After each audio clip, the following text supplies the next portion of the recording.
hari ini yang sudah mau datang membantu saya untuk pengibasan pemahaman dan penerapan budaya positif. Di sini saya, mungkin teman-teman udah kenal semua ya. Dan saya Bunda Gilang Pertiwi, biasanya dipanggil Bunda Agi. Saya adalah calon guru penggerak angkatan 9 yang dimana saya dapat tugas yaitu aksi nyata untuk penyampaian pengibasan tentang pemahaman dan penerapan budaya positif di sekolah. Budaya positif di sekolah kita itu sangat penting. Nah, di sini juga saya mempunyai visi yaitu menjadikan anak-anak didik kita menjadi anak yang mempunyai karakteristik yang sesuai dengan profil pelajar Pancasila kita. Nah, di sini kita akan belajar bersama-sama tentang budaya positif. Di sini tidak ada yang lebih pintar, saya pun di sini masih belajar dan kita sama-sama belajar hari ini. Nah, di sini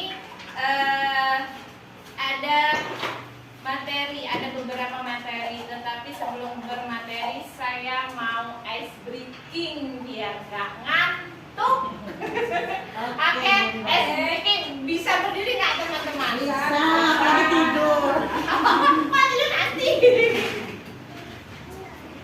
Nah, ice breakingnya itu sapi, naga, dan beruang. Cluenya ikuti kata-kata saya. Sapi, naga, beruang. Sapi, naga, beruang. Sapi 3. Ikuti kata-kata saya. Sapi 3. Sapi 3. Beruang 2. Beruang 2. Naga 1. Naga 1. Sapi 2. Sapi 2. Beruang 2. Beruang 2. Naga 3. Naga 3. Berapa 3? Berapa naganya?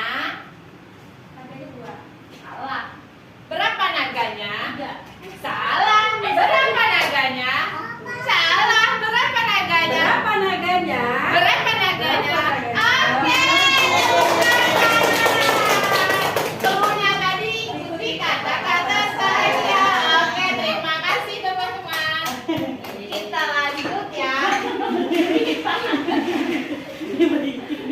Ada lagi sebenarnya. Nanti lagi ya Bun. Oke, Ini kita sebenarnya lanjut. fokuskan ke fokus aja, konsentrasi. Konsentrasi. Ya lupa konsentrasi. Kurang konsentrasi, kurang minum. Silakan diminum, Bunda. Ya, sambil diminum nggak apa-apa Bun. Kita lanjut ya Bun. Nah, sebelum kita ke materi, di sini ada beberapa pertanyaan. Setuju atau tidak teman-teman di sini? Hukuman itu dapat mendisiplinkan anak. Yang kedua, pemberian hukuman dengan hal positif seperti membaca atau membersihkan halaman sekolah dapat meningkatkan disiplin anak. Dan ketiga, memberikan penghargaan dapat meningkatkan motivasi belajar anak. Apakah teman-teman di sini setuju dengan pernyataan di atas? Siapa yang mau mengutarakan pendapatnya? Saya persilakan. Bunda Yeti. Nomor 1, hukuman dapat mendisiplinkan anak, setuju atau tidak? Tidak. Kenapa? Biasanya kalau hukuman itu identik dengan apa ya? Sesuatu yang bikin anak-anak itu jadi kapok. Itu kalau hukuman menurut saya sih. Nah, oke. Ada yang lain? Berpendapat lain? Gak ada? Oke, kita ini dulu ya. Terus yang kedua, pemberian hukuman dengan hal positif seperti membaca atau membersihkan halaman sekolah dapat meningkatkan disiplin anak. Setuju atau tidak, teman-teman? Bunda Meli, setuju? Yang lain? Setuju tidak? Kalau setuju, kenapa? Kalau tidak setuju, kenapa? Bunda Meli setuju? Sepertinya kalau saya sih setuju ya. Kenapa? Setidaknya mereka bisa hal positif tadi yaitu membersihkan halaman sekolah dapat meningkatkan disiplin anak. Mungkin bisa sih dengan kayak gitu, itu hal positif sebab dalam artian itu bukan hukuman sih, kalau menurut saya itu bukan hukuman. Kita mendisiplinkan anak supaya dia tidak melakukan hal yang buruk gitu. Nah, supaya mereka tidak melakukan lagi hal yang buruk, maka kita mendisiplinkan anak dengan cara menyuruh mereka membersihkan halaman atau membaca atau menulis. Kalau anak SD sih kalau menulis ya, menulis ini hukuman saya tidak akan mengulangi lagi sebanyak mungkin seperti itu. Kalau menurut saya Setuju. Ada yang berpendapat beda? Sebenarnya sih ada ya, cuman mungkin kata-katanya bukan hukuman, Ya. bukan pemberian hukuman. Ya. Ya, jadi kayak apa ya kata-kata yang lain selain kata-kata hukuman. Apresiasi Karena kata-kata hukuman itu ya itu tadi identik dengan sesuatu yang berat dan bikin anak-anak jadi kayak kapok gitu kan. Makanya apa ya, hukuman itu identik dengan kekerasan ya seperti terus itu. bisa mungkin bikin dia sakit hati atau terluka Ya. dan lain sebagainya. Nah, kalau kata-katanya pakai kata-kata hukuman. Ya. Oke, terima kasih Bunda. Nah, yang ketiga, memberikan penghargaan dapat meningkatkan motivasi belajar. Teman-teman setuju atau tidak dalam pernyataan? Setuju banget, setuju. Ada benar kenapa setuju? Setujunya kenapa? Udah Tuti? Karena dapat memancing anak. Jadi kemarin saya dapat motivasi hari ini harus lebih. Udah ini? Setuju karena kalau ini misal anak hari ini dia dapat permen 1, pasti besok dia lebih memikirkan lagi. Oh, kalau aku hari ini dapat 1, besok aku harus dapat 2. Kalau menurut saya sih ini ya, setuju ya meningkatkan motivasi anak karena anak-anak itu bilang kalau kita senang, ya dia senang. Nah besok berarti saya gimana sih biar senang lagi gitu. Nah itu juga sebagai untuk kita sebagai guru juga harus memotivasi anak dengan salah satunya, dan juga nggak boleh sering-sering. Tidak boleh sering. Iya, dan tidak boleh sering-sering. Jadi setuju banget. Sebenarnya penghargaan tidak harus berupa hadiah yang gitu ya. Jadi bisa apa aja sih, misalnya kayak kita dia bisa menjadi bisa berupa pujian atau bisa sekedar kata-katanya gimana ya? Sekedar dikasih senyum atau dikasih bintang di LK-nya, atau kalau di LK saya itu biasanya kan ada BB, MB, BSB, BSH, BSB. Itu saya kasih tahu ke anak, kalau kamu dapatnya centangnya di sini dari bunda berarti itu belum bisa. Nah, gimana caranya besok biar centangnya di sini? Jadi nulisnya harus rapi, misalnya berhitungnya harus benar. Pokoknya ya saya kasih tahu gitu sih. Jadi apa ya, anak-anak itu kayak lebih, aku centangnya gimana nih hari ini? Nah kayak gitu sih sebenarnya. Ya, termasuk motivasi ya, Ya, motivasi jadi mereka ya. penghargaan sebenarnya kalau buat anak-anak ya nggak terfokus, Jangan nggak hadiah. terfokus hadiah. Ya. Oke, yang lain? Bunda Siti atau Bunda? Setuju karena memberi penghargaan juga itu bisa meningkatkan semangat mereka. Misalnya bisa juga hasil karya mereka kita tempel untuk dilihat sama teman-teman yang lain, juga bisa memotivasi teman yang lain untuk lebih baik. Oh gitu. Oke. Rata-rata setuju ya Bu untuk ketiga. Iya. Untuk yang ketiga. Nah, nanti di sini ada jawabannya tersendiri di dalam materi ini. Apakah penghargaan itu dapat memotivasi belajar anak? Itu nanti ada di materi. Kita lanjut ya Bu. Kita simpan dulu jawabannya, nanti ada jawabannya di dalam materinya. Kita lanjut ya Bu. Di sini ada beberapa materi yang akan saya sampaikan, yaitu ada topik yang pertama tentang disiplin positif dan nilai kebajikan universal.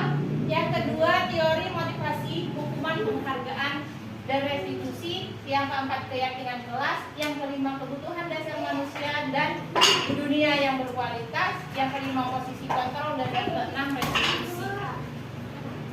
Nah, ada lagi nih di sini. Ada tentang perubahan paradigma. Ada nih kegiatan kepalan tangan. Misal, saya mengepalkan tangan dan saya meminta teman saya untuk membuka kepalan saya. Bagaimanapun itu caranya, mau dia menyakiti saya, mau dia menggoda saya, mau dia merayu saya, itu kira-kira kepalan yang saya kepal ini bisa terbuka atau tidak? Kenapa? Apa yang akan terjadi? Kepalan ini akan saya buka atau tidak? Kenapa? Dan kontrolnya ada di mana? Ada yang bisa? Gantian, udah jadi lagi. Udah jadi terus. Nanti terakhir. Gantian dulu Bunda. Ya. Maksudnya itu bisa nggak buka kepala? Iya, misalnya saya nih, saya mau kepala tangan. Saya meminta nih Bunda Yeti, bagaimana cara Anda?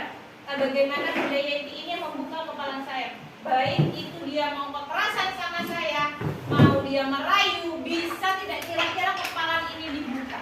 Bisa. Kenapa? Pasti punya triknya. Yang mempunyai kontrolnya siapa? Bunda Yeti atau saya? Bunda Anggi yang mengepalkan tangan. Tapi saya juga bisa membuka karena saya mungkin juga punya trik bagaimana caranya agar kepala tangan itu terbuka. Oke, ada yang lain? Jadi kontrolnya ada di saya Ya. dan ada juga di Bunda Yeti. Iya, Oke. karena Ada yang lain? Iya. Kontrolnya ada di mana?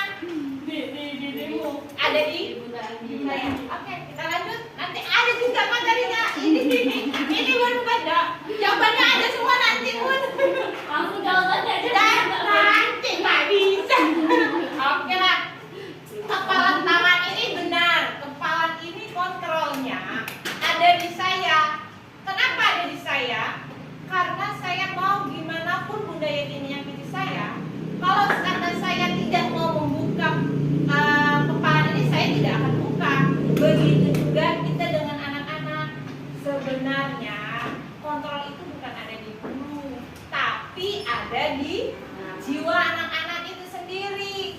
Dia, misalnya kita harus belajar, memang anak itu nurut, mereka bakal nulis dengan rapi atau mereka menggambar dengan rapi.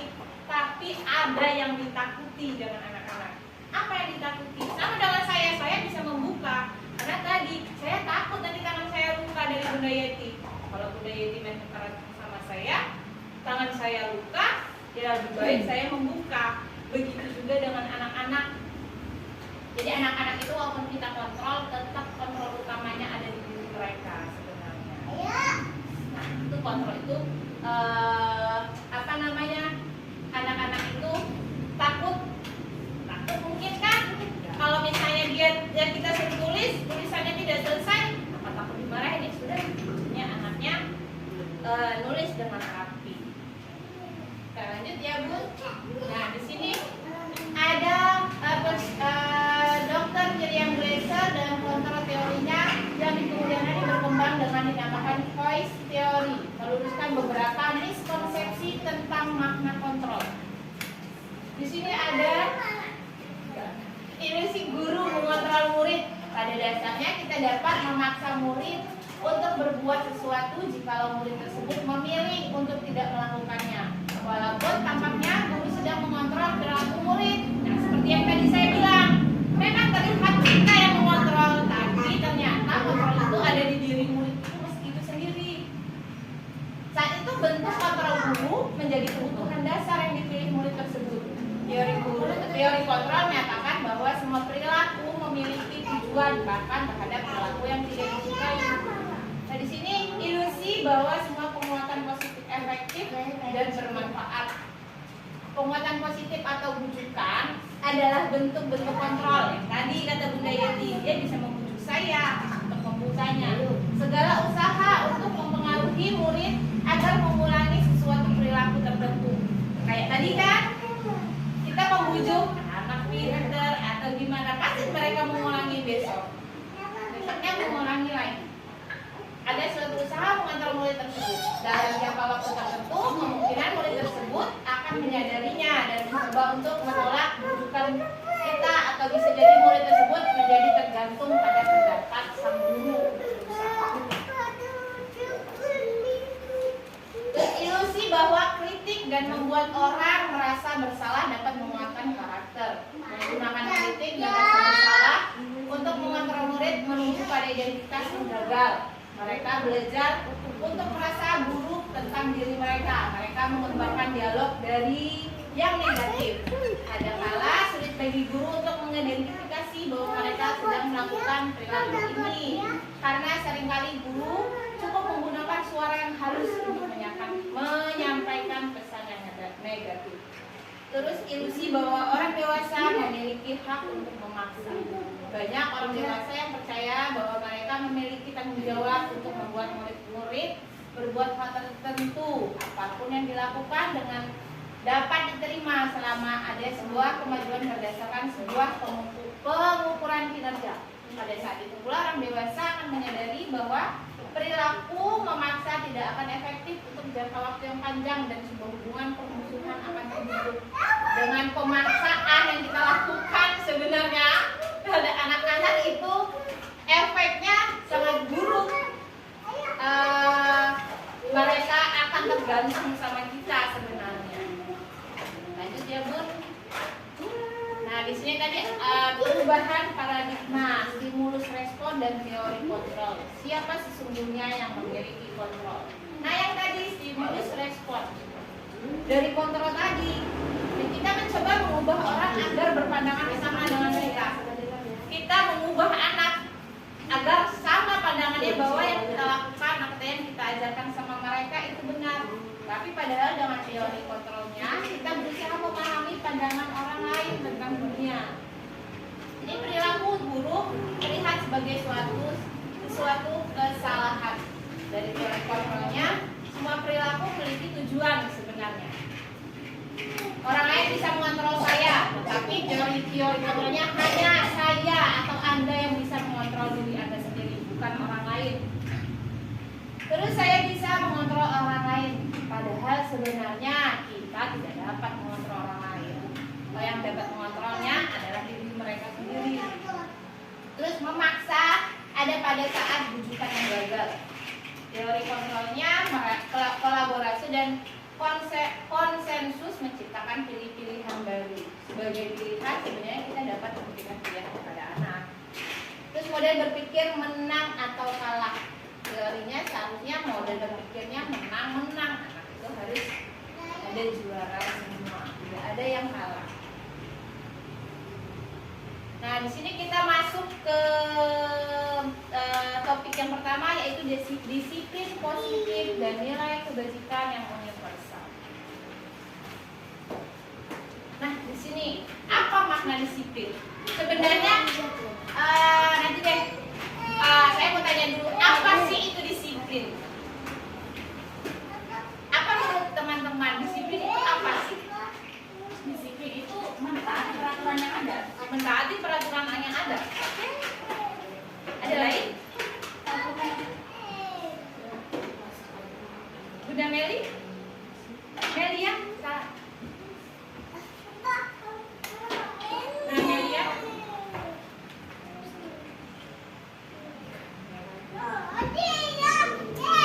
Disiplin itu adalah menaati peraturan. Oke, kita lihat.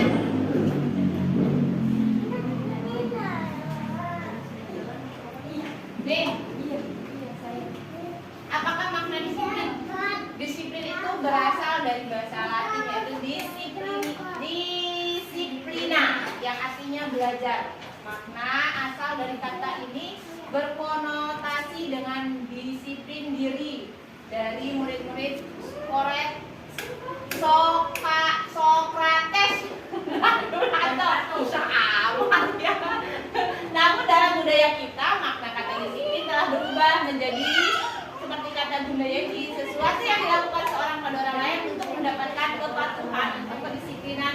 Kecenderungan umum adalah menghubungkan kata disiplin dengan ketidaknyamanan, bukan apa yang kita hargai atau pencapaian suatu tujuan mulia. Itulah kata disiplin.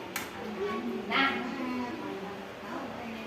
di sini ada nilai-nilai kebajikan.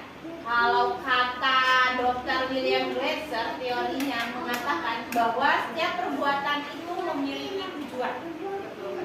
Kalau Dian Gosen tahun 98 mengemukakan bahwa dengan mengaitkan nilai-nilai kebajikan yang diyakini, seseorang akan memotivasi intrinsiknya akan terbangun sehingga menggerakkan motivasi dari dalam untuk dapat mencapai tujuan mulia yang diinginkan. Itu menurut Dian Gosen. Nah, nilai-nilai kebajikan itu ada apa aja? Nilai kebajikan yang ingin dicapai oleh setiap anak Indonesia kita kenal dengan profil pelajar Pancasila. Dimensinya profil pelajar Pancasila itu beriman, bertakwa kepada Tuhan Yang Maha Esa dan berakhlak mulia, mandiri, bernalar kritis, berkebinekaan global, bergotong royong dan kreatif. Nah, di sini saya mau tanya, apakah nilai kebajikan ini sudah dilaksanakan di sekolah-sekolah teman-teman? Sudah. Apa contohnya? Apa? Ada yang bisa kasih dulu, udah jadi lagi. Bunda Siti atau Bunda yang baju merah? Nanti Bunda yang baju merah. Ya, apakah? Ya, nanti dulu Bunda jadi lagi. Gantian. Nilai. Nah, oke.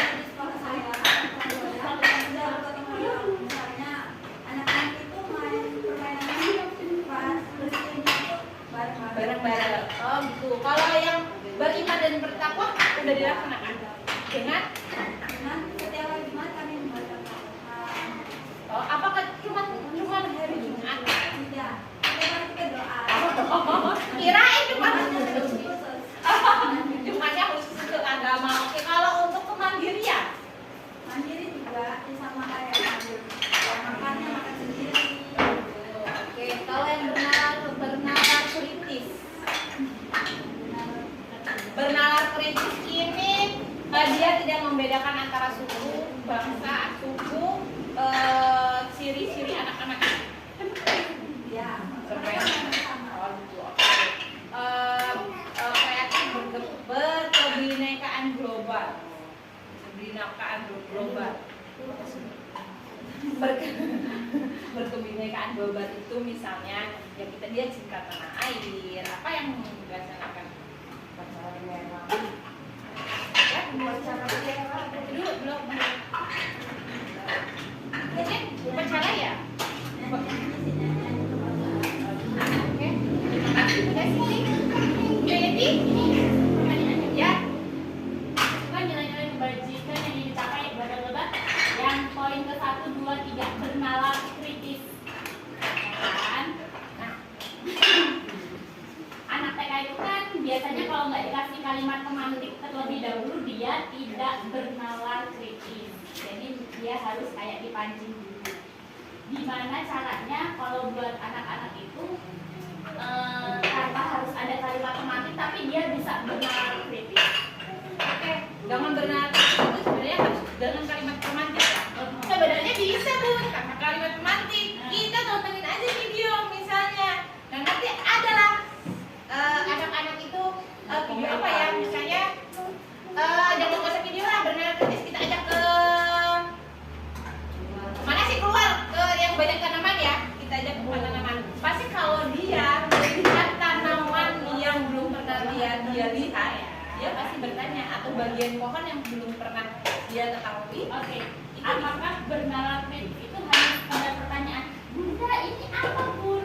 Tidak. Nah, sedangkan kalau misalnya, oh maaf ya Bun, ini sebenarnya Ya, kita kan sharing. sebenarnya kita kan sharing. sekolah, cuman kita memang beda kelompok, jadi kita Iya di sini sharing. Nggak ada yang lebih pintar Bun. Saya juga masih Nah, belajar. makanya aku juga pengen nanya ini karena ada kebetulan ada. Jadi gini Bun, kalau misalnya kita bawa keluar oke atau kita tontonin video, pasti kita punya dong kalimat pemantik. Jadi misalnya, Ya. jadi tadi siapa yang makan kayu? Kayak waktu kita nonton video. Ya. Rakyat Bun gitu kan. Sedangkan kita tetap harus punya kalimat pemantik itu kan. Gitu. Kalau anak-anak berdalam kritis kan pasti dia Udah ngerti diri nah, sendiri. maksud saya itu gitu. Gimana caranya biar anak itu bernalar kritis tanpa harus ada kalimat pemantik dari kita.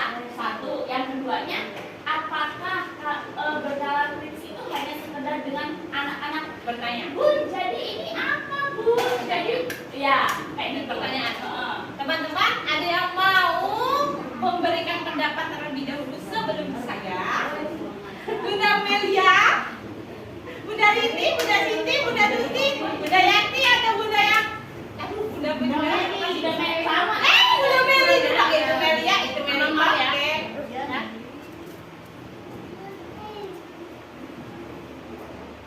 mana? Ya, ada nggak teman-teman? Ada nggak? Ada nggak? Bunda Meli ya? Biasanya. Oh, Bunda ya dan Andi. Oke deh, oke Bun. Kita sama-sama belajar. Ya, Nanti kita cari. nggak tahu. Ya, kita beneran nggak? Oke, benar kritis itu tidak hanya anak-anak itu bertanya atau kita mengungkapkan pertanyaan pemantik tadi. Mereka bisa mengungkapkan apa yang mereka lihat. Bun, itu tuh di ini, itu tadi rakyat makan ini ya Bun. Itu mereka juga udah mulai loh Bun karena kritis. Mulai nyambung lah ya kalau dibilangnya mulai mengerti. Bun, ya itu tadi rakyat makannya, itu yang makan itu rakyat Bun. Tanpa kita tanya, kadang ada si anak yang menceplos, kadang ada anak yang apa sih mengungkapkan perasaan itu Bun. Kalau menurutku, tapi kalau kurang ini nanti kita cari sama-sama, kita belajar sama-sama. Sebenarnya masih hanya di Ah, Ya, aku mau Oh, itu tadi jawaban Bunda Anggi. Nah, kayaknya udah beda pertanyaan ya. Tapi masih nyangkut. Masih nyambung gitu ya, Nah, oke. Nih, kalau seandainya kita lagi mewarnai nih, mewarnai belimbing atau apa kan. Nah, kan biasanya anak itu suka kalau dibebasin gitu kan, dia belajar sendiri apa mewarnai sendiri gitu. Apa belimbingnya warna coklat, kenapa? Apa kita nggak itu nanya, biasanya anak itu ada yang itu bilang sama bunda melihat punya temannya, kok punya ini itu apa, kok belimbingnya warna hitam, kalau nggak warna coklat bunda, apa itu termasuk Benar. kritis enggak? Dan itu sebenarnya termasuk Bun. Dengan itu kita bisa itu kan memancing anak. Coba Nah. tanya sama si A yang Nah itu membuat kan tadi. gini Bun, jadi itu kan tanpa pancingan, maksudnya Tanpa- tanpa kita memancing kata Bunda Yati Iya. kan.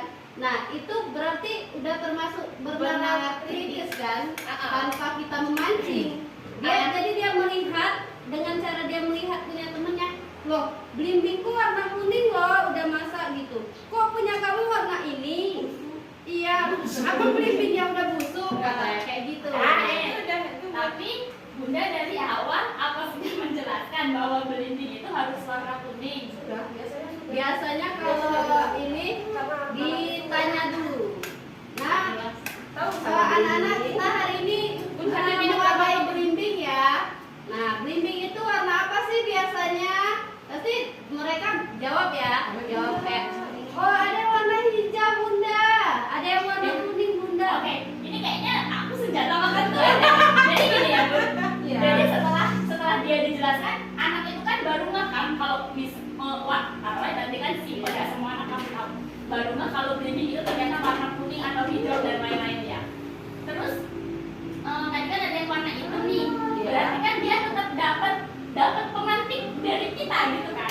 Dia bisa sendiri. Iya, benar. Tapi kan tadi kan sebelumnya kan udah dijelasin kalimat pemantiknya adalah belimbing itu warnanya kuning dan hijau. Nah, akhirnya kan si anak tadi bisa mikir karena dia nyatanya hitam. Berarti sebenarnya dia udah dapat kalimat pemantik dari kita bahwa belimbing itu warnanya kuning dan hijau. Kok yang ini hitam? Nah, makanya dia kayak gitu kan. Makanya dia bernalar kritis. Padahal katanya kan kalau seandainya nggak kita jelasin bahwa belimbing itu kuning atau hitam, kalau dia mau mewarnai apa sih temennya nggak komen dong, gitu nggak sih? Ya sebenarnya bisa juga komen Bun. Bisa komen karena mungkin ada anak yang pernah melihat belimbing itu kan, pernah makan atau adalah batang. Ganti topik jangan bimbing orang dan jauh. Kita gambar orang ada kan mukanya diwarnai hitam, warna merah.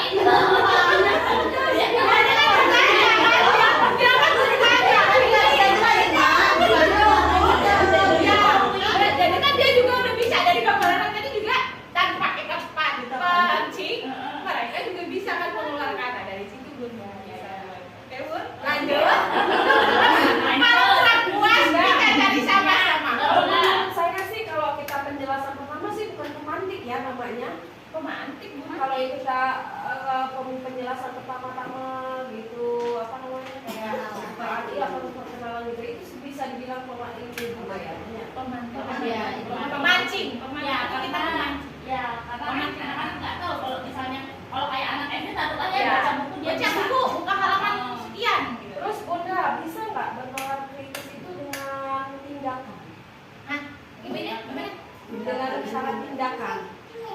Kita tahu anak itu bernalar kritis, tapi dengan dia bertindak aja gitu. Misalnya ada sampah nih tanpa kita suruh. Oh, dia dari bersihkan. mungkin itu juga Iya. bisa, Bu. Tanpa dengan tindakan itu kan dia Iya. udah mulai oh sampahku ada di sini Iya. gitu kan. Bisa dia bersihkan atau mainan yang berserakan dia dengan tanpa kita suruh atau dengan tanpa teman-teman yang suruh dia membereskan sendiri gitu. Nah, itu bisa jadi bisa. Tapi kalau kurang puas nanti kita sama-sama Iya. belajar, kita sama-sama cari kembali. Kita lanjut ya, Bun. Kita lanjut ke topik yang kedua. Nah, di sini nih. Gampangnya oleh. Buat kalau numpang oleh. Oh. Lanjut. Kan kurang nyaman dong. Bun, lanjut ke topik kedua. Nah, di sini nih ada nih tentang motivasi dan hukuman yang tadi. Yang pertama, teori motivasi, hukuman dan penghargaan restitusi. Nah, di sini nanti ada pun jawabannya. Bunda, nanti di sesi terakhir ada pertanyaan-pertanyaan lagi. Oh, ada nanti saya mau suruh membuat kelompok persentase sendiri-sendiri. Ulang Bu. Nanti dong. Nah, di sini ada teori motivasi, hukuman dan penghargaan restitusi. Nih, Bun. Sebenarnya di sini ada 3 motivasi perilaku manusia, yaitu untuk menghindari ketidaknyamanan atau hukuman. Motivasi dia itu untuk motivasi diri dia untuk menghindari ketidaknyamanan atau hukuman, motivasi untuk mendapatkan imbalan atau penghargaan yang tadi dia berharap dapat imbalan atau dapat penghargaan, dan yang terakhir untuk menjadi orang yang mereka inginkan dan menghargai diri sendiri dengan nilai-nilai yang mereka percaya. Nah, ini 3 motivasi yang ini mungkin ada di dalam diri ya, bukan ada dalam diri intrinsik ya, intrinsik dalam diri ya, dalam dirinya anak-anak tadi yang motivasi mereka ingin mendapat ini, seperti kata Bunda Rindi tadi kan, biar lebih ini saya dapat hadiah harus belajar lebih giat lagi gitu kan. Nah, di sini ada pertanyaan lagi nih, Bun. Bisa dibaca? Iva kurang menguasai pelajaran matematika, sehingga pada saat pelajaran tersebut berlangsung, dia lebih banyak berdiam diri atau menggambar di buku pelajarannya. Pada saat guru matematikanya, Pak Seno, menanyakan pertanyaan, Iva menjadi gugup dan tak sengaja menjatuhkan tasnya dari kursi, serta tiba-tiba menjadi gagap bicara, tergagap dan terkejut tersebut. Pak Seno pada saat itu membiarkan teman-teman IPA menertawakan IPA yang tergagap dan malu luar biasa, dan malah minta IPA untuk maju ke depan dan berdiri di depan kelas sambil menunjuk hidungnya karena tidak bisa menjawab pertanyaan Pak Seno. Kelas makin gaduh dan anak-anak pun tertawa melihat IPA di dalam kelas memegang ujung hidungnya. Ada pun pertanyaan nih, apakah Anda setuju dengan tindakan Pak Seno tersebut dengan IPA? Mengapa? Terus menurut Anda tindakan Pak Seno terhadap IPA adalah sebuah hukuman atau konsekuensi? Mengapa? Tidak setuju. Yang pertama tidak setuju, kenapa, Bu? Karena Bunda Rieti lagi, Bunda Meli dulu deh yang merah, nanti dulu Bunda Ya, Yeti. udah. Tidak setuju, kenapa? Karena tindakan Pak Seno itu bisa membuat rasa percaya Iva itu menurun juga, dan sebenarnya bikin kelas makin gaduh juga karena anak-anak yang lain teman-teman itu dibiarin aja, seharusnya kan nggak boleh dibiarin, dibilangin gitu. Oke, ya gimana Bunda Yeti? Kalau aku sih nggak setuju tindakan Pak Seno.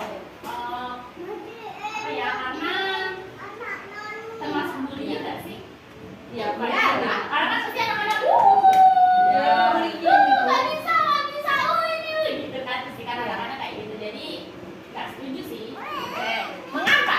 Mengapa? Ya karena itu tadi termasuk tindakan kan bullying itu termasuk bikin anak malu, bikin anak jadi minder, bikin anak jadi nggak percaya diri gitu kan. Emang dasarnya dia udah nggak bisa digituin juga sama gurunya gitu kan. Jadi seharusnya sih Pak Seno ya nggak usah kayak gitu lah, maksudnya Seharusnya bagaimana? ya seharusnya Pak Seno ya misalnya oke lah dia kaget gugup jatuhin tas anak-anak gaduh, Pak Seno bisa dong udah stop atau gimana, atau ya lebih bijak aja kali ya. Oke. Motivasi. Oke, yang kedua, menurut Anda tindakan Pak Seno terhadap IPA sebuah hukuman atau konsekuensi? Mengapa? Bukan hukuman dan bukan konsekuensi. Apa? Bullying. Iya. Oke. Yang tidaknya hukuman atau konsekuensi? Tidak termasuk semua. Oke. termasuk Konsekuensi. konsekuensi enggak sih menurutku, soalnya ya itu dari awal tadi. Nah, tapi termasuk bullying juga. Termasuk bullying Ah, juga. iya. Oke. Enggak, dua-duanya termasuk karena gini, itu kan memang kesalahan IPA sendiri yang awalnya tadi kesalahan dia sendiri.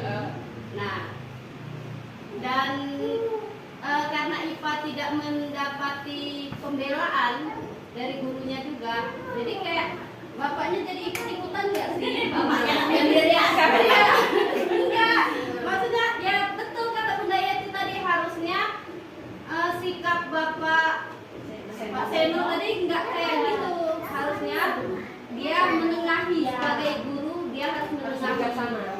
Hukuman kalau disuruh milih ya Bun, sebenarnya tidak ada pilihan, tapi lebih ke hukuman sih kalau menurutku, karena kan kalau hukuman itu lebih tidak direncanakan ya.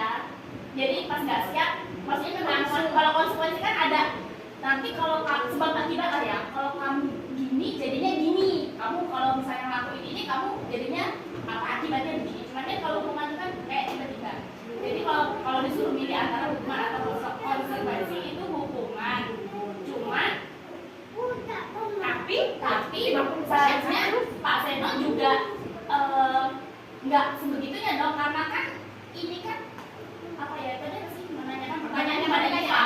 Sedangkan kan dia memang mungkin dia gugup tadi kan karena dia memang nggak bisa matematika kan gitu. Jadi kalau nggak bisa ya kenapa harus dihukum gitu. Sedangkan anak-anak itu kan punya apa ya, punya kesukaan lah ya. Kalau nggak suka matematika kan Punya apa ya? Karakter ya kali ya. Perkembangannya sesuai dengan karakter iya. mereka. Oke. Nah, dari sini nanti kita ya.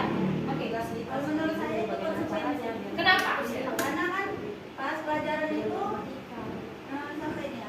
IPA. Makanya itu banyak diam, nggak nanya gitu Bun. Pas ditanya dia nggak malu ngegambar. Ya. Oh, jadi istilahnya dia jadi dengan dia banyak diam, konsekuensinya dia tadi ditanya dia tidak bisa, dia mendapatkan konsekuensinya itu tadi. Oke, kita lanjut. Nah, di sini ada jawabannya, Bun.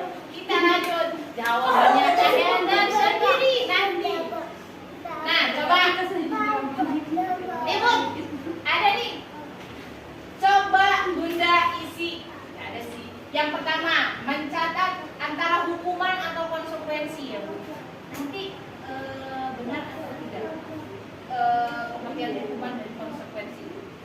Mencatat 10 kali di dalam buku kalimat saya tidak akan terlambat lagi karena terlambat ke sekolah, itu hukuman atau konsekuensi? Konsekuensi itu nggak ada yang pun di situ ya. Konsekuensi ya yang pertama. Oke, yang kedua bisa dicatat nggak, Bu? Ada kok, ada ya kan? Bisa dicatat nggak? Itu kan kosong kan? Coba ditulis nanti benar atau tidak. Ini di sini. Ya. Ini kosong. Oh, nggak ada artinya kosong. Kosong. Coba diisi, Bun. Itu ada. Nggak apa-apa ya, Bun. Saya sambil minum. Udah, saya haus.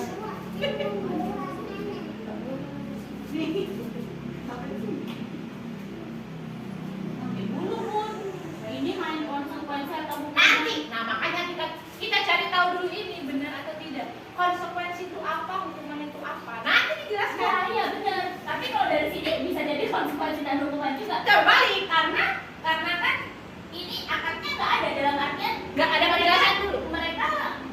perjanjiannya apa nih dari tindakan guru ini makanya bisa jadi hukuman atau konsekuensi? Nah, makanya ditanya tindakan gurunya ini nih, gurunya itu menyuruh mencatat 100 kali pada anak. Nah, itu termasuk hukuman atau konsekuensi menurut Bunda?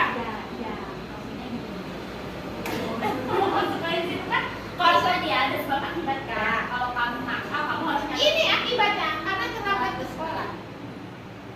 oh, gitu. Sebabnya ini akibatnya ini.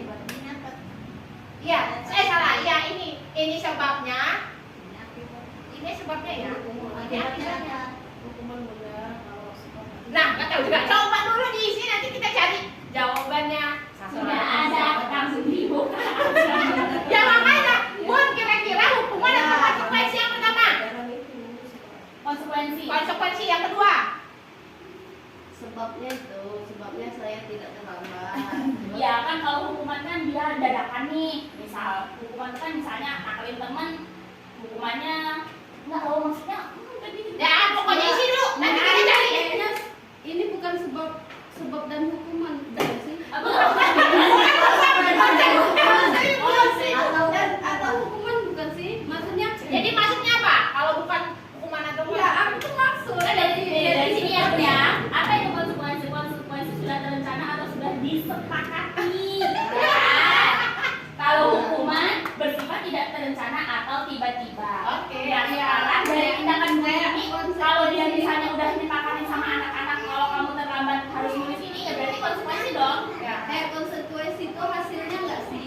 Hasilnya maksudnya Pakai Bun, bukan Bun. Isi aja dulu nanti kita cari. Isi dulu nanti dijelasin. Kalau dia akibatnya loh, hasilnya akibatnya. kasih konsekuensi. Nah, oke lah. Kata Bunda Yeni tadi, Bun. Deh. Nomor 1 tadi konsekuensi. Nomor 2 apa? Hukuman. Hukuman. Nomor 3. Kalau yang Konsekuensi. Konsekuensi nomor 4. kalau menurut saya kan konsekuensi Hukuman. Hukuman nomor 5. Konsekuensi. Nomor 6.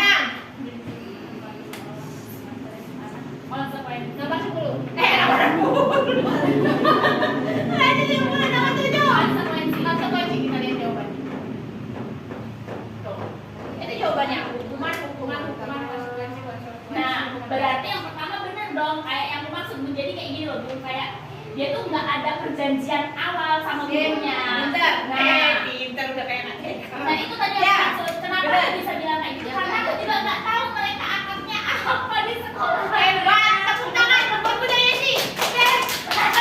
Pintar, benar hukuman. Kenapa dikatakan hukuman? Ya itu tadi benar kata Bunda Yesi. Tidak ada kesepakatan, tidak ada perjanjian.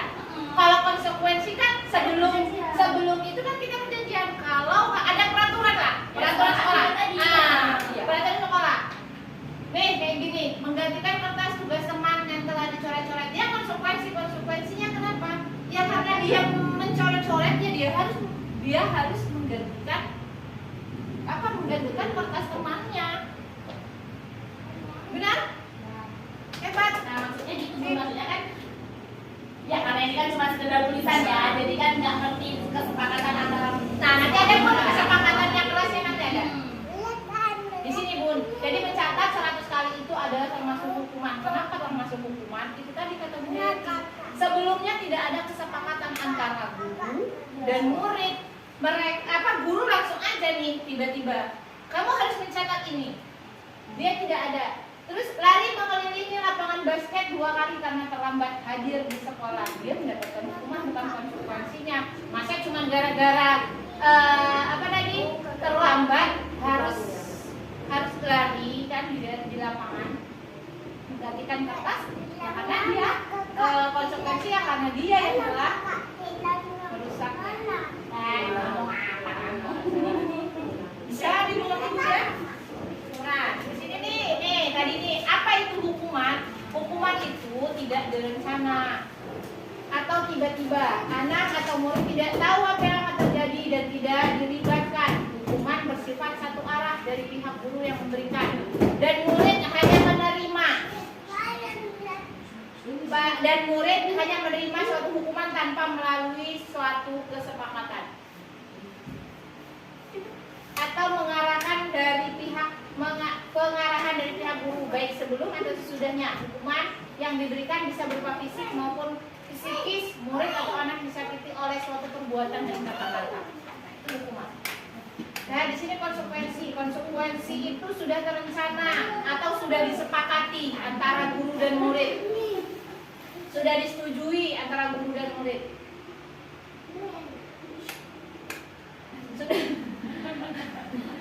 Dan murid sudah mengetahui sebelumnya konsekuensi yang akan diterima bila ada pelanggaran. Ini jadi benar kata Bunda Yeti, kalau konsekuensi itu harus ada sebab akibat dan kesepakatan. Nah, ini tadi perbedaannya, Bu. Perbedaan hukuman dan konsekuensi. Kalau hukuman itu suatu yang menyakitkan harus terjadi. Kalau konsekuensi itu sesuatu harus terjadi. Ini perbedaannya. Membuat anak sakit fisik maupun hati dalam jangka waktu lama.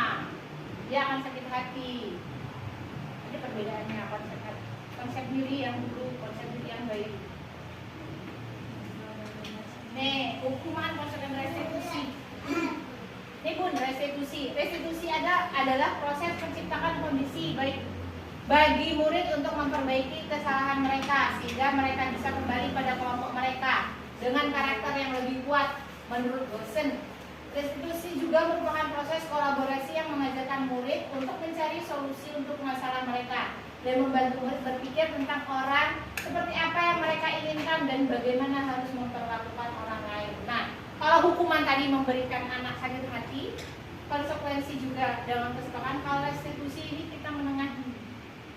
Jadi dari dia yang melakukan kesalahan, kita bisa memperbaiki kesalahan itu. Ini 9 ciri-ciri restitusi. Bukan untuk menebus kesalahan, namun untuk belajar dari kesalahan. Anak-anak itu bukan untuk menebus kesalahan, tapi mereka harus belajar dari kesalahan mereka itu sehingga mereka tidak akan mengulangi kesalahan tersebut. Memperbaiki hubungan kedua ya. Restitusi menuntun untuk melihat ke dalam diri. Jadi restitusi itu membuat anak sadar atas kesalahan yang mereka lakukan. Restitusi mencari kebutuhan dasar yang mendasari tindakan. Jadi dengan restitusi kita dapat mencari kebutuhan sebenarnya anak ini bagaimana. Terus restitusi diri cara restitusi dan karakter tindakan.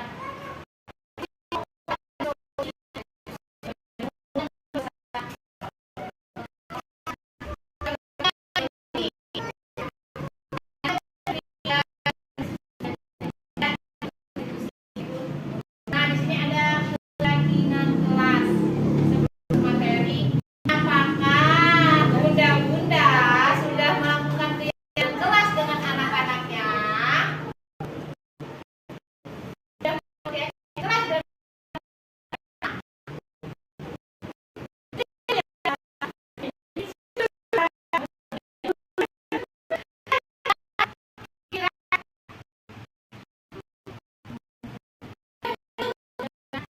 melakukan. Nanti dulu. Nah, tuh di sini sudah melakukan keyakinan kelas. Mengapa keyakinan kelas? Mengapa tidak peraturan kelas? Mengapa Bunda? Apa bedanya? Jangan dibaca dulu. Jangan dibaca dulu. Apa perbedaan peraturan dan keyakinan kelas? Kalau peraturan udah tertata atau susun. Siapa penyusun? Guru. Kalau keyakinan kelas atau kalau keyakinan kelas? Kesepakatan antara murid dan guru. Ya, benar. Mengapa keyakinan kelas? Tepuk tangan Bunda. Kayak Bunda ini. Hebat. Mengapa keyakinan kelas? Karena keyakinan kelas itu kita buat bersama murid.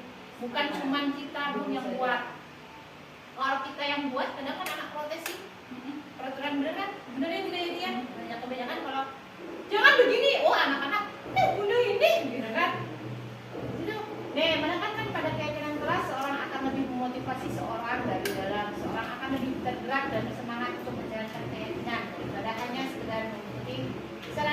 peraturan yang tertulis tanpa makna. Sama aja dengan murid kalau tidak ada kesepakatan. Saya sudah. Sudah Tidak ada buktinya. Dengan kata-kata mereka sudah salah. Punya bukti. Keyakinan kelas saya anak-anak sebelum belajar, peraturan kelas kita apa? Bunda, bicaranya gantian, belajarnya dengan baik. Sudah Bun, saya. Makanya Bun, nah di sini Bun, saya mau mengimbasi ibu-ibu, bunda-bunda, semoga bisa memperbaiki. Ya, dan semoga bisa lanjut ke Bun ikut CKP. Ayo Bunda Yeti. Ayo Bunda Rini. Benar tadi. Ayo Bunda Rini. Ayo Bunda Siti. Semuanya ikut bergerak biar kita bergerak dan menggerakkan dan bergerak. Apa ini kayak donat kalau gampang. Bun, di sini yang mana yang merupakan keyakinan kelas? Di sini kan ada kesepakatan kelas semua nih. Kira-kira yang mana Bun keyakinan kelas? Mengapa?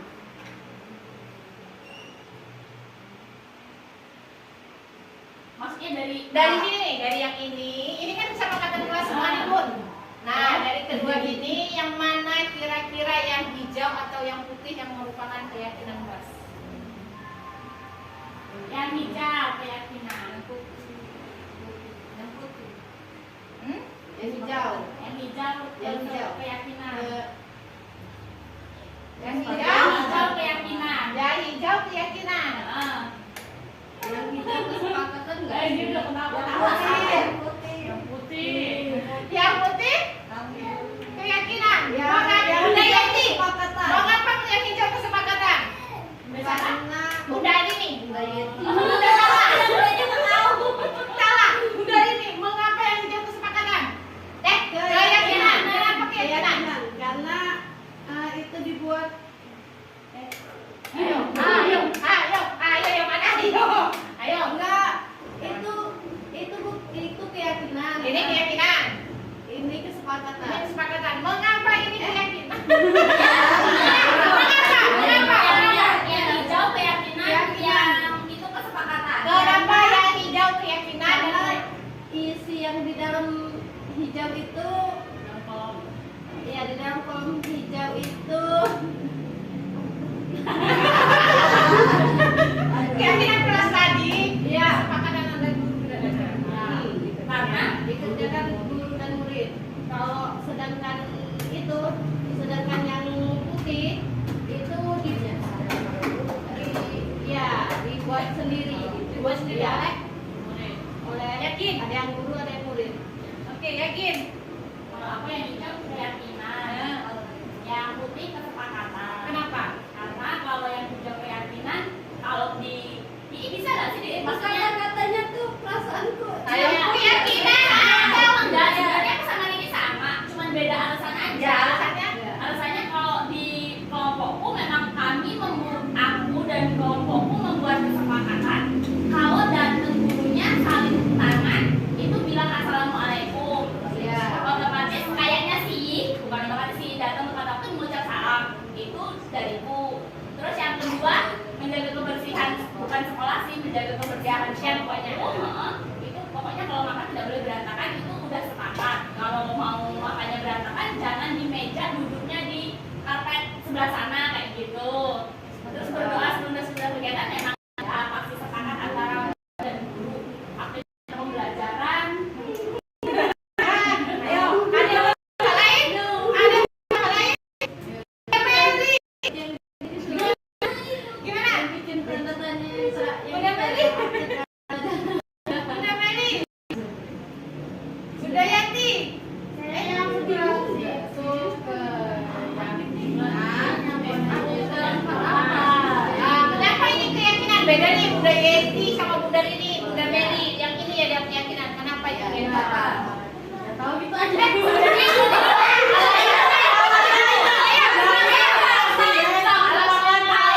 Kalau dari kata-kata Ini ya. kami dan guru itu keyakinan. Iya. Keyakinan. Iya. Iya,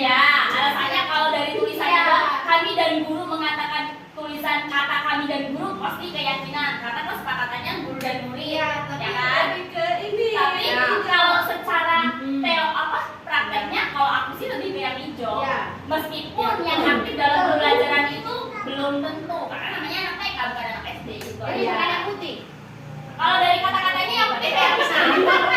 Jadi yang benar yang mana? Jadi yang putih. Yang putih.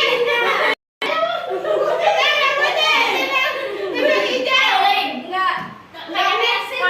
Kami murid yang semangat belajar belum tentu. Iya. Vaksin, kata-katanya bukan vaksin.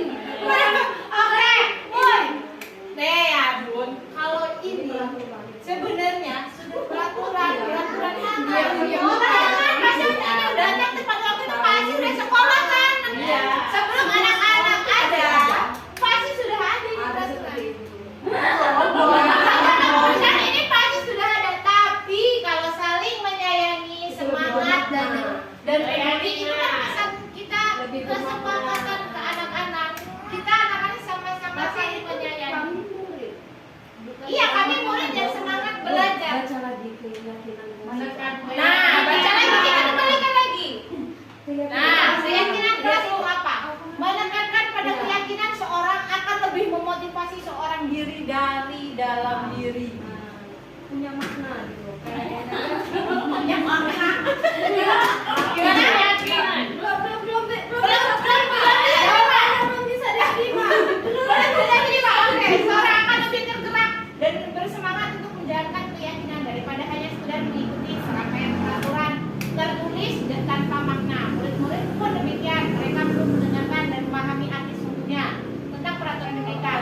Apa nilai-nilai yang kebajikan di balik peraturan tersebut? Apa tujuan utamanya menjadi nilai tertarik atau takut sehingga sekedar mengikuti rangkaian peraturan yang mengatur mereka tanpa memahami tujuan yang mulia? Gimana? Iya, sebenarnya ya. Iya. Tapi nggak tahu ya. Ya, di sini kan kita memotivasi diri anak-anak dari dalam anak itu. Jadi bahwa mereka itu saling menyayangi antar dan murid itu semangat. Kan lagi ribut nih. Anak-anak kan saling menyayangi.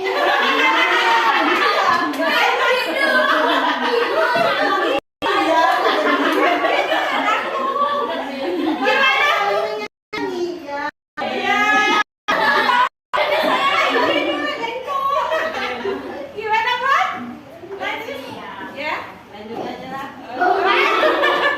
Tapi mungkin sih kalau aku sih karena mungkin aku jarang sih ya Bun, misalnya kalau itu kita saling menyayangi enggak sih, pasti aku nggak tahu ya, mungkin kata-katanya salah atau gimana, lebih ke yang Kan enggak sih? misalnya nggak boleh ya kalau sama teman, nggak boleh kayak gitu kan teman.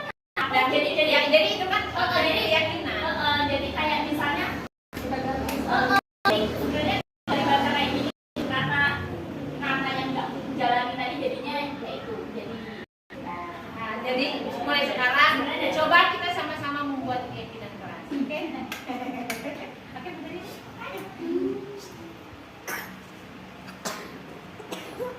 Lanjut ya, Bun. Kita lanjut ke topik yang keempat, kebutuhan dasar manusia. Nah, ini kayaknya ibu-ibu banyak nih kebutuhan dasarnya yang kurang terpenuhi. Kita lihat. Oke nih, 5 dasar kebutuhan manusia. Kebutuhan untuk bertahan hidup. Kebutuhan untuk bertahan hidup itu makanan, minuman, terus kasih sayang dan rasa diterima, love and belonging, kesenangan, kebebasan dan penguasaan power. Kebutuhan dasar manusia. Jadi anak-anak itu membutuhkan hidup mereka bisa dengan makan, kebutuhan mereka. Terus kalau dengan kasih sayang sudah makan pun mereka rasa kasih sayang baik dari orang tua, dari teman, dari keluarga. Nah, kalau kesenangan ini mereka memilih misalnya belajar, mereka belajar tadi ada yang belajar suka belajar matematika, suka belajar bahasa Indonesia atau menggambar. Kebebasan, mereka bebas memilih. Penguasaan bahwa mereka bisa. Nah, di sini ada posisi kontrol lagi, Bun. Nah, di Bunda posisi kontrol. Ada menghukum,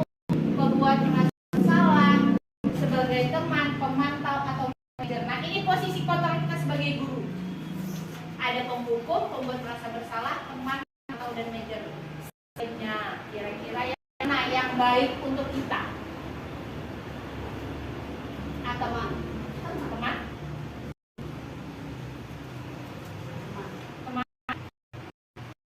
Pemantau atau bersalah? Yang kayak gini. Ya, nih di sini ada guru. Penghukum identitasnya guru berbuat menghati untuk menyakiti. Katanya, kalau kamu tidak melakukannya, awas ya.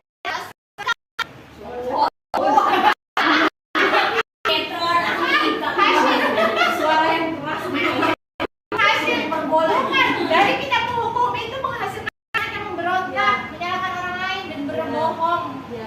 Terus kaitannya dengan dunia yang berkualitas, murid meletakkan guru di luar dunia di mereka. Jadi, guru itu silap dan membenci. Murid berkata, tuh kan, dan biar mas aja nanti juga marah-marah lagi. Biarin aja mama tuh nanti juga marah-marah lagi. Itu tidak boleh berarti kita jadi penghukum. Dampaknya mengulangi kesalahan. Benar tidak? Pasti diulangi lagi. Ya. Terus orang merasa bersalah. Nah, apa sih guru membuat biasanya kayak gini. Kamu seharusnya kamu sudah tahu ibu lelah sekali atau kamu udah tahu sih mama kalau begini capek bener. Kalau di rumah, kalau di sekolah jangan begitu gitu kan. Ibu kan capek. Gimana gitu kan. Terus menyembunyikan hasilnya anak itu akan membuktikan. Jadi misalnya anak itu berantem. Kamu begitu lagi, bagaimana nanti kalau mama kamu tahu, ujungnya kan nanti hasilnya akan menyangkal, dia nggak akan jujur.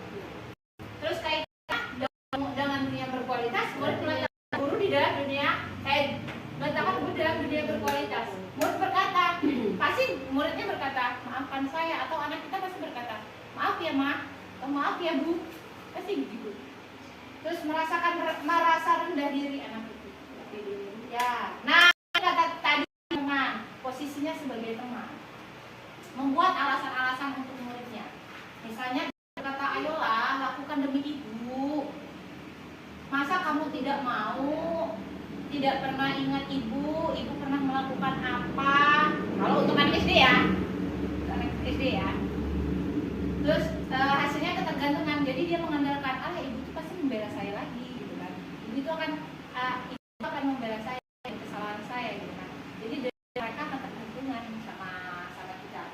Murid melihat guru sebagai orang yang sangat penting di dunianya. Mereka sangat membutuhkan kita gitu kan. Muridnya berkata, saya pikir bapak atau ibu teman saya ternyata begitu gitu kan. Dampaknya anak itu sendiri, dia tidak bisa memecahkan masalahnya dengan sendirinya. Terus kalau sebagai pemantau, menghitung dan mengukur, gurunya berbuat menghitung. Nih guru berkata kalau pemantau, apa peraturannya? Pasti anak itu berpikir kan. Hasilnya menyesuaikan diri dia bila diawasi. Kalau diawasi, kalau enggak, ya enggak berarti. Murid meletakkan di peraturan dan ukur dunia berkualitas. Murid berkata, berapa banyak bintang yang saya harus peroleh, berapa halaman yang harus saya tulis, terus menitik beratkan pada sanksi atau hadiah untuk dirinya, dampak pada diri. Nah kalau sebagai manajer menunjukkan pertanyaan-pertanyaan, terus gurunya berkata apa yang kita yakini, apa yang bisa melakukan untuk memperbaiki masalah ini. Hasilnya menguatkan pribadi anak itu. Muridnya meletakkan dirinya sebagai individu yang positif dalam dunia berkualitas. Muridnya berkata, bagaimana cara saya bisa memperbaiki keadaan? Dampaknya, mengevaluasi diri bagaimana cara memperbaiki diri. Nah, kira-kira yang baik yang mana, Bu Manajer? Mengapa tadi teman? Manajer, kenapa manajer, Bu? Jadi kayak kemarin ya budaya dia. Aku kemarin kasus. Nah, jadi menanyakan dan menanyakan, jadi anak itu bisa memecahkan masalah sendiri. Dia bisa meyakini, tahu bagaimana cara memperbaiki keadaannya. Gimana caranya? Ya Bu, saya bisa harus minta maaf. Jadi posisi kontrol sebenarnya yang baik adalah sebagai manajer? Nah, ada lagi nih pertanyaan nih. Pertanyaan. Siapa yang mengatakan dari posisi kontrol? Pemantau, penghukum, pemantau, teman, atau manajer, atau penghukum? Yang pertama, saya kecewa sekali dengan kamu. Itu termasuk teman. Kamu tidak pernah benar melakukannya. Penghukum. Ayolah, lakukan demi ibu atau bapak. Teman. Apakah kamu mau mendapatkan stiker bintang hari ini? Pemantau. Bagaimana kamu bisa menyelesaikan masalah ini? Manajer. Kamu selalu yang paling terakhir. Pak. Kalau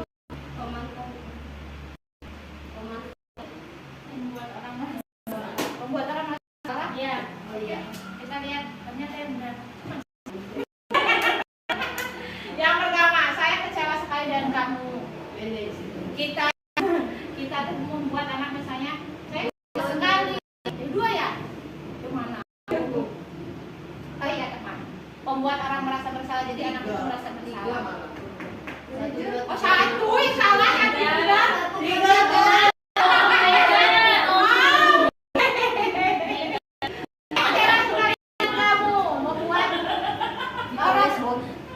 Merasa bersalah. Ya,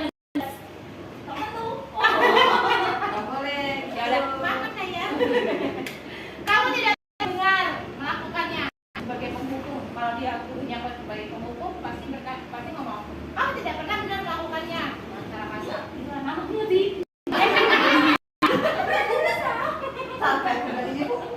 Ayolah lakukan demi ibu dan bapak. Aku sih sering. Ayolah lakukan. Oke. Apakah kamu mau mendapatkan stiker bintang hari ini? Pasti pernah. enggak. Ya kan anak-anak sekolah. Ayo siapa yang bintang?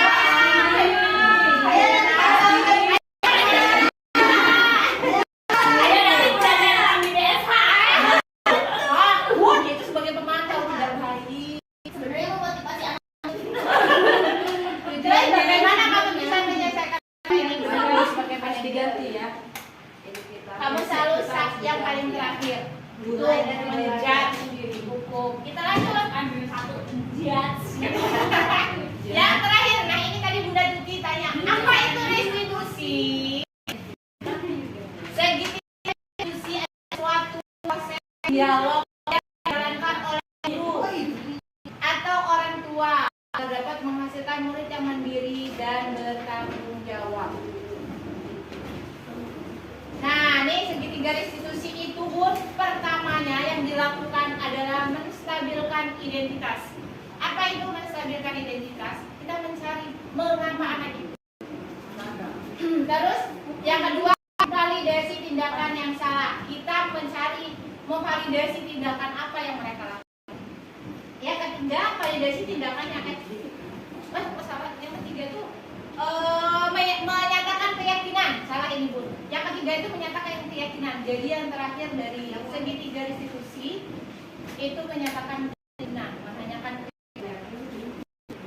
Nih, dalam menstabilkan identitas guru itu sering berkata, berbuat salah itu tidak apa-apa, tidak ada manusia yang sempurna. Saya juga melakukan kesalahan seperti itu.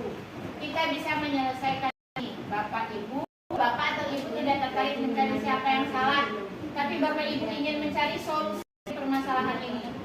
Kamu berhak merasakan begitu. Apakah kamu sedang menjadi teman yang baik buat dirimu? Ini menstabilkan identitas ya. Ini validasi. Ini menanyakan keyakinan. Nah, Bun, saya tuh mau buat kelompok. Tapi kira-kira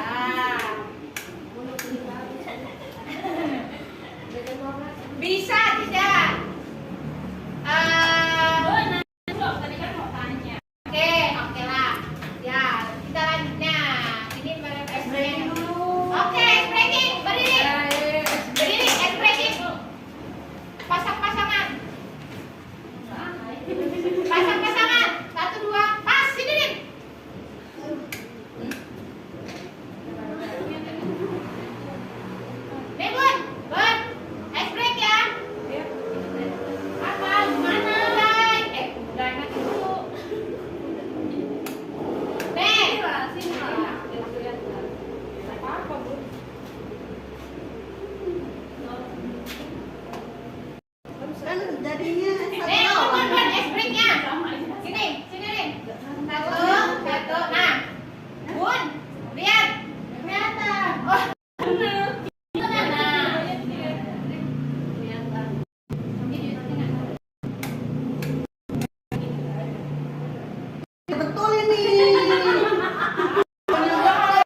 nih, up itu berarti yang bawah ke atas.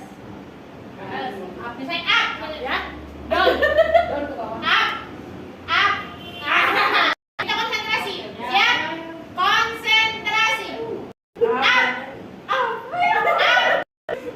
Down.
Terima kasih teman-teman, masih konsentrasi. Oke, Bunda, lanjut ke sini ada refleksi. Dari apa yang saya paparkan, hal baru apa yang mengubah paradigma saya? Maksudnya kalian ya, kalian yang kalian dapatkan hari ini. Paradigma baru lah, mengubah pemikiran kalian. Yang mengubah sih keyakinan sama itu tadi satu. Terus Ya, yang keduanya ya boleh tunjuk ya, boleh berbicara. Ya maksudnya kali ya. Siapa? Ibu. Nanti. Hal baru apa yang mengubah paradigma? Yang mengubah hal baru apa?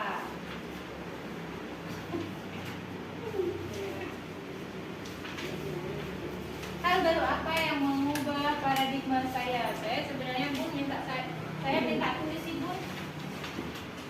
Posisi kontrol yang itu paling baru. Manajer. Iya.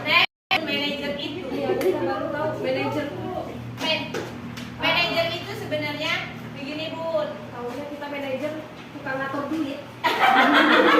itu tadi Bu, namanya. aku tanya refleksinya. Manajer tukang ngatur duit.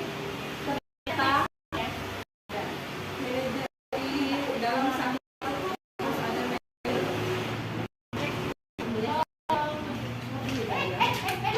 Ini apa? Aku kalau Jadi, Bu, kata-kata tuh kalau ditulis tuh kadang-kadang susah, tapi mau direkam sebenarnya. Bun, maksudnya oke, direkam. Boleh berpendapat refleksinya, Bunda. Sebelum saya jelaskan tadi, hal baru apa yang mengubah paradigma Bunda Melia setelah saya memberi pemahaman tentang pagi hari ini. Kalau saya sih dalam ini ya, Berdiri, bisa berdiri. kalau saya hal baru yang saya dapatkan dari sesi ini yang saya sendiri ini ya, posisi kontrol. Di sini saya baru tahu nih kalau manajer itu Yang paling baik. Tadinya saya tuh yang paling baik dalam posisi kontrol sebagai guru itu kita teman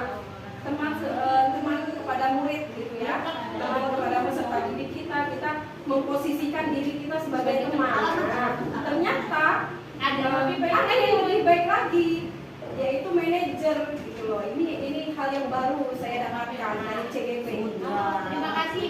Udah, satu lagi Bun, perasaan apa yang muncul sama mengikuti sesi ini, khususnya mengenai makna disiplin dan motivasi intrinsik, motivasi dalam diri anak tadi. Motivasi. Oh tadi penghargaan, perasaan yang muncul. Perasaan udah. Perasaan yang selama mengikuti kegiatan hari ini. Perasaan saya ini sebenarnya saya senang sekali mendapatkan ini ilmu. Iya, ilmu atau ilmu pengetahuan yang kita tidak tahu sama sekali tadinya. Penanggapan kita, posisi misal tadi ya kayak posisi kontrol saya itu udah bagus banget nih perasaan saya. Menurut saya memperlakukan diri saya sebagai teman kepada murid saya itu menurut saya udah bagus banget. Keren ya. Keren tuh. Tetapi ternyata Ada yang di lebih sini bagus. lebih bagus lagi dan lebih baik lagi gitu daripada kontrol kita sebagai teman kepada murid, yaitu sebagai manajer di sini. Jadi setelah ini semoga Bunda Meli bisa menjadi manajer untuk anak-anak. Amin. Dan semoga saya bisa menerapkan pada murid-murid saya.